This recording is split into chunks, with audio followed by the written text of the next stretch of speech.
Hello बच्चों, I will start today exercise 4.2 in the chapter quadratic equation. In this chapter we will learn how to solve the quadratic equations. As in the previous chapter linear equation into variables, we have learned various methods for solving the equations.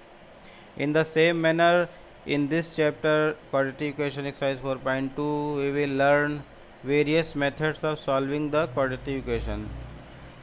Then in this chapter exercise 4.2, with the help of an example I am giving you a solution method.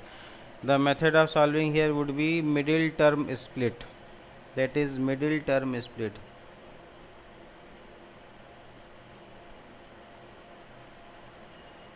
What is middle term split? I am explaining it. I am taking an example, that is x square minus 3x minus 10 is equal to 0. This equation is written in the format, the standard format. What is the standard format? That is ax square, I am writing here, bx plus c is equal to 0. First term is x square, that is also looking here. Second term is x, that is 3x, and c, it is 10 here, minus 10 rather you should say. When equation is written in the proper format, if it is not written, then you will have to write in this format, standard format. Without writing this format you can't solve, can't do anything, or you should not do anything. Now what you have to do in middle term split, whatever the value is written for the constant term, here it is looking 10, I am writing for your understanding this side. In this question it is 10, in any other question this may be whatever, large value, small value, 306 it may be 14, it may be whatever. Now you will consider this value 2, 10. This value will have certain factors, or not the certain factors, but you have to split it into 2. But in case of 10 you are having only 5 and 2, 5 2s are 10, and 1 is also 10 into 1, 10 1s are 10. In other values you will have a lot of options, 5 2s are 10, 10 1s are 10, and lot of in other values. Now which the factorization you will concern here, whatever, let us understand. I am taking the only value this side 10. Before 10 there is a negative sign. In other question this may be plus sign, positive sign. You will have to pay attention on this sign, whether it is negative or positive. In this example I am taking, it is negative. It means the two values you are getting. Negative means the difference. The difference of these two values should match the middle terms coefficients. In the middle it is 3. In the middle it is written 3. This may be whatever the value. Simply you will observe the value, not the sign, simple value. This is negative sign. Negative means difference, minus. With 5 minus 2 you will get 3, and 10 minus 1 you will get 9. It means this factorization is not useful for you in this question.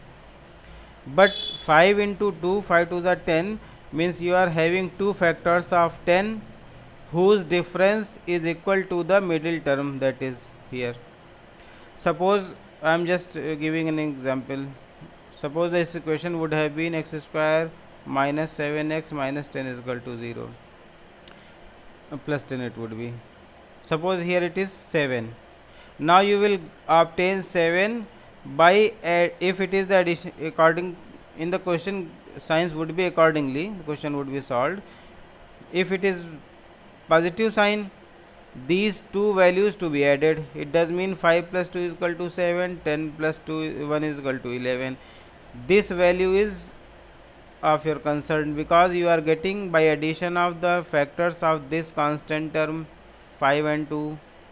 Factors would be of the constant terms, means multiplication of these two would be 5 to the 10, and their sum is coming 7. You will have to observe, if it is minus, this number is to come with the difference. If it is plus, this number is to come with the addition. Difference means, suppose if anyone is writing 2 into 5, then again you will do 5 minus 2. Difference means from larger smaller would be subtracted. It means this value is of your concern. Now what the step follow? X square minus whatever the sign you will write, but this 3 will be written as 5 minus 2. This is called the splitting of middle term. This is called middle term split. In which manner you will split, that I have explained here. These are not any random values you are taking. Suppose whatever you can write 10 minus 7, again it would be 3, but there would be no use of 10 and 7. 3 can be obtained by various subtractions, but in this case the number admissible is only 5 and 2, whose product is coming 10 and whose difference is coming 3. This system you have to follow, and you should think in this regarding. Then open the bracket, x square minus 5x plus 2x minus 10 is equal to 0. This is normal mathematical operations, and you should go through this properly. If not understanding, then you can ask or consult in the previous books. X, take x common, x minus 5. Take plus 2 common, x minus 5. X minus 5 common, x minus plus 2. And this is the factorization. If you want the values of x which will satisfy the equation, then you will equate these brackets individually to 0. X minus 5 is equal to 0, x is equal to 5. X minus plus 2 is equal to 0, x is equal to minus 2. These are the two solutions of the equation, and this is the factorization.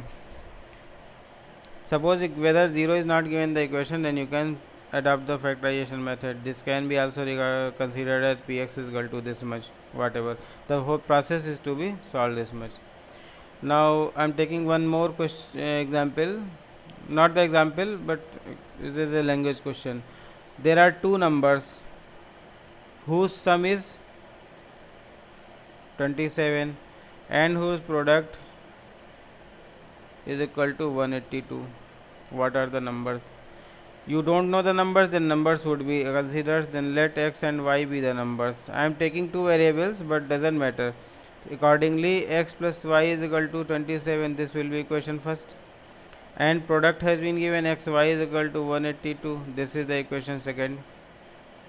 Now with the help of equation 1, value of y would be 27 minus x. This can be substituted here. Then x into, because x and y there is a sign of multiplication, product of these two, x and y. Then x into 27 minus x is equal to 182. This would be 27x minus x square is equal to 182. Now shift this all to this side. 0 is equal to x square minus 27x plus 182. Now this is the equation. Means whatever the language has been given, you will accordingly you will convert the equation into the quadratic format. Now this will be solved in the same manner. Whatever what you have to observe, now here it is looking 182. You will have to observe two factors of 182 whose sum, because plus sign is here, whose sum is 27 is to come. For the purpose you will have to simply factorize it. How to factorize? 182, simple, it will be divided by 2. 2 9 are 18, 2 1s are. Now it will not divide by 3, it will not divide by 5, then 7.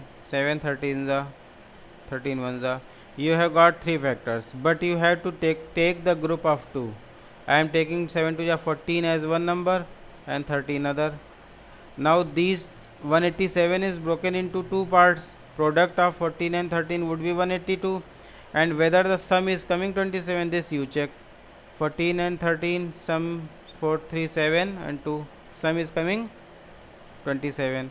It means these are the two required numbers. X square minus 14 plus 13 x plus 182. One thing you should mind, you have only to split this number You have nothing to do with the sign. Sign will remain outside whether it is plus or minus. You simply just split the number. 27 will be written as this plus this. 14 plus 13. In the previous question I have written this, minus is outside, but within bracket I am writing 3 as 5 minus 3. How it is coming? By the two digits 5 minus 3. How 27 is coming with the help of two digits? 14 plus 13. And these 14 and 13 are concerned with the factors, nothing else. Now open the bracket, solve the question. X square minus 14x minus 13x plus 182, it is 182. X common, x minus 14 minus 13 common, x minus 14 it will be. X minus 14, this side it would be 0, and x minus 13.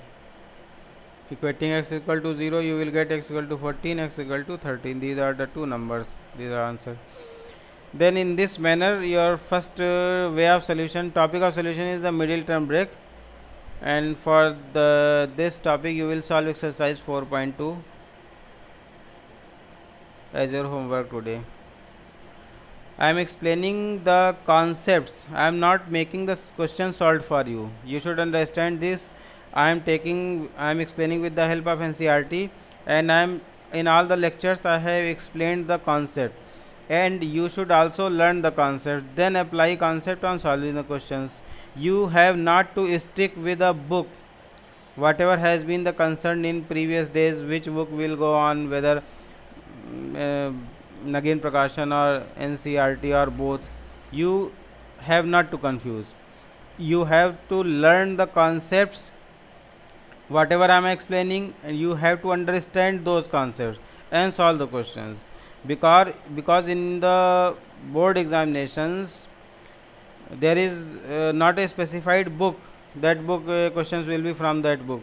No, you have learned to learn the concepts, understand the concepts, how to solve the question, and you must be able to solve the questions, whatever question. Suppose you are solving a lot of questions regarding in various books, and in your board paper none of the question is coming of your practiced questions, then what will you do? If you have learned or understood the proper concepts, then you will apply the concept on that question in the board examination, that will also be solved.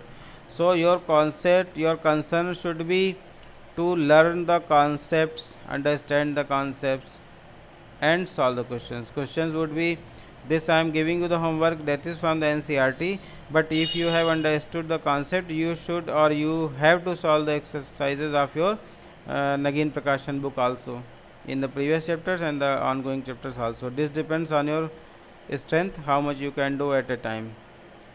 Then 4.2 will be the homework today for this class. Thank you.